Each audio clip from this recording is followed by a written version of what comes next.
সত্যি বিস্ময়ে হতভম্ব হয়ে পড়লেন স্যালি থম্পসন। যে শুনবেন তার একই অবস্থা হবে। সকালে নাস্তার সময় একটা সেদ্ধ ডিমে কামড় বসাতে সেখান থেকে বেরিয়ে এলো হীরার এক টুকরা। এবছরের মে মাসেই প্রেমিক স্টিভেন ওয়ারউইকের সঙ্গে স্যালির বিয়ের দিনক্ষণ ঠিক হয়ে আছে। এমনিতেই মনটা খুশি তার। এরই মধ্যে এমন এক চমক যে অপেক্ষা করছিল কে জানত। সকালে নাস্তার জন্য 6টি মুরগির ডিম সেদ্ধ করেছিলেন তিনি। একটিতে কামড় বসালেন। হঠাৎ টের পেলেন মুখের মধ্যে শক্ত কিছু ঠেকছে। বের করেই দুটি ছড়ানো পাথরটি দেখতে পেলেন। পরে জানতে পারলেন এটা একটা ডায়মন্ড। মুরগির খামারিদের ধারণা মুরগির পেট থেকে ওটা বেরিয়েছে। ইংল্যান্ডের উত্তর পশ্চিমের কার্লিসলে শহরে তার বাস। ডেইলি মিররকে জানান, বিয়ের আগে আমি আসলে কিছুটা ওজন কমানোর জন্য বিশেষ খাদ্য তালিকা মেনে চলছিলাম।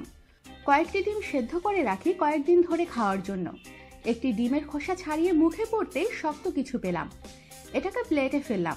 দেখেই মনে হলো হীরার মতো কিছু। এটা ডিমের মধ্যে কোত্থেকে আসবে ভেবে পাচ্ছিলাম না। ডিমের মধ্যে এটা আসতে পারে সে ধারণা তো ছিলই না। আর সেখানে আস্ত এক হীরা, এটাকে ভাবা যায়?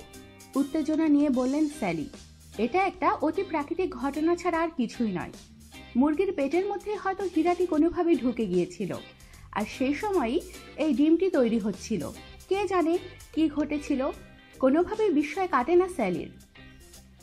আমাদের সাথেই থাকুন আর সাবস্ক্রাইব করুন।